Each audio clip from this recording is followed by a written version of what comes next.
We need rights allocation, mentioned again by Bill. He did a very good job, actually, of allocating his rights. And actually, if I was more recreational and commercial, I'd 100% agree, but I'm certainly 80% of the way there. We need good data, we need to sit down and talk, and we need to actually get together and work out how we're going to allocate our rights between, and it's not just commercial and recreational, it's the public, commercial, recreational, and Indigenous. And we have to work that out as a specific tool. We have MPAs. I've put their perceptions, and I'll come to that in a second, but marine protected areas, for me, the debate is lost.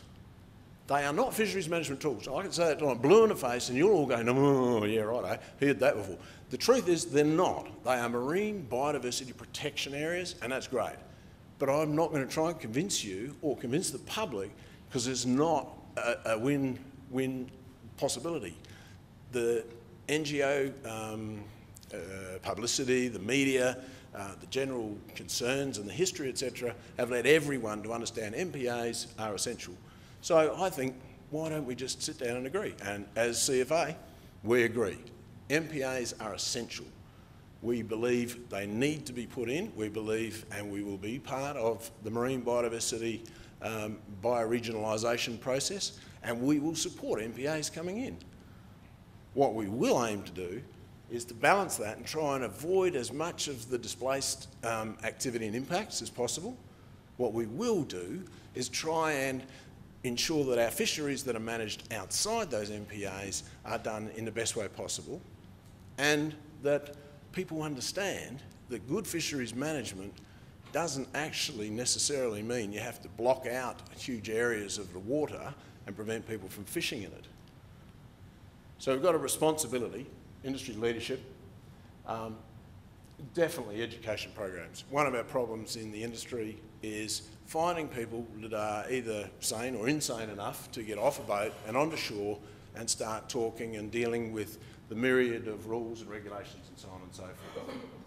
We need a direct industry rejection of unsustainable fishing. You know, we can have our own internal debates and sit down and say, Joe Nurk, you can't keep doing that, because not only are you killing whatever it is you're killing that you shouldn't be, you're destroying the reputation of the whole industry. And we need to change government terminology. And this is why I didn't answer Patrick's question before, because if there's one thing that's wrong, it's trying to say that I'm in a great fishery, it's not overfished, and not being, I'm not overfishing. I mean, excuse me, it's just like, well, I'm not burning all my trees and I'm not ploughing up the land. I mean, Jesus Christ, give me a break. Let's find some words that actually say it's healthy. I don't care what the words are, but positive words rather than the negative connotation, because otherwise every time it's reported, people think, Jesus, you know, they're not overfishing, it's not overfished. Well, that immediately goes into the bad barrel as far as I'm concerned. Rights allocation, we need that balance between competing users. The biggest thing from the commercial industry is it improves certainty. It gives us a planning horizon. It allows us to actually generate both professional people in the industry and investment in the industry, which is critical to its success. We do have to decide on how we're going to achieve it, but that's one for a bigger group than I at the moment. The MPAs, what can you say? I mean, public perception, let's just minimise displaced activity. Get a government policy in place that acknowledges that where displaced activity occurs, it will be adjusted, if you don't want to use the compensation word, and let's move on. I personally find it really hard to understand why it's okay to set aside, you know, 10% of the land and everyone wants to talk about 30% of the water. I personally have some problems with the debate between why you should ban trolling, as Bill mentions, through a marine protected area, which is really there for, you know, benthic protection or whatever. But those are debates we can all have, and we can achieve them. And we can put MPAs around Australia, and we can herald them and be proud of them. And we can do it together, which is even more important. So I suppose finish up, and this is where I will need my glasses because I can't see this scribble that I put there well enough. I've got a few main points. First is honesty, dealings with each other. Instead of running around trying to denigrate, whether it be the recreational or the commercial or NGOs, we all have a role, we all have a right to be part of the system. What we need to do is actually talk with facts and try wherever we can to promote that as an honest debate.